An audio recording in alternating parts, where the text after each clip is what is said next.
वृंदावन की हरियाली, यमुना जी का शांत किनारा और बांसुरी की मधुर धुन। जब भी कृष्ण बांसुरी बजाते थे, पूरा वृंदावन जैसे थम सा जाता था। हवा चलना भूल जाती थी, पंछी गाना भूल जाते थे।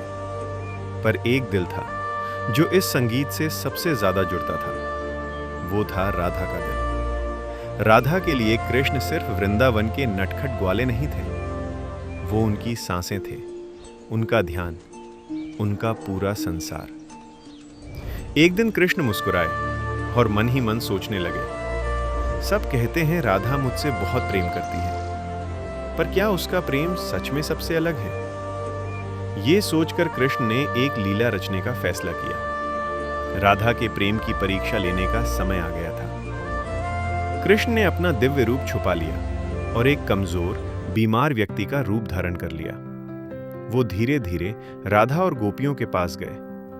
उनके चेहरे पर दर्द था, आवाज कमजोर थी।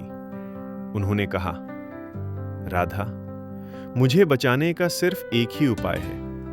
मुझे किसी सच्चे भक्त की चरण धूल चाहिए, लेकिन जो भी मुझे अपनी चरण धूल देगा, उसे नरक भोगना पड़ेगा। ये सुनते ही सब गोपियां घबरा गई। उन्होंने एक दूसरे की तरफ देखा, पर किसी की हिम्मत नहीं हुई। नरक का नाम सुनते ही सब पीछे हट गई। लेकिन राधा बिना एक पल सोचे आगे बढ़ी। उनकी आंखों में आंसू नहीं थे, सिर्फ प्रेम था। राधा बोली, बस इतनी सी बात, अगर मेरी चरण धूल से मेरे कृष्ण ठीक हो जाएं, तो मुझे 1000 जन्मों का नरक भी स्वीकार है। उनका दर्द कम हो जाए, बस मेरे लिए वही स्वर्ग है। ये सुनते ही कृष्ण अपना रूप छुपा न सके। उनकी आंखें नम हो गई। अगले ही पल वो अपने असली दिव्य रूप में प्रकट हो गए। चारों तरफ प्रकाश फैल गया।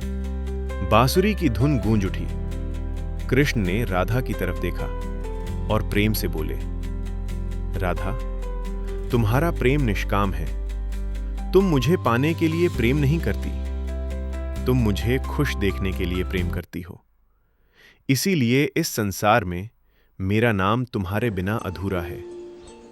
लोग मुझे कृष्ण कहें या ना कहें, लेकिन हमेशा कहेंगे, राधा, कृष्ण। सच्चा प्रेम पाने का नहीं, देने का नाम होता है। जब भक्ति में स्वार्थ ना हो, तब भगवान को भी भक्त के सामने झुकना पड़ता है। राधा का प्रेम हमें सिखाता है कि भक्ति का सबसे बड़ा रूप है समर्पण।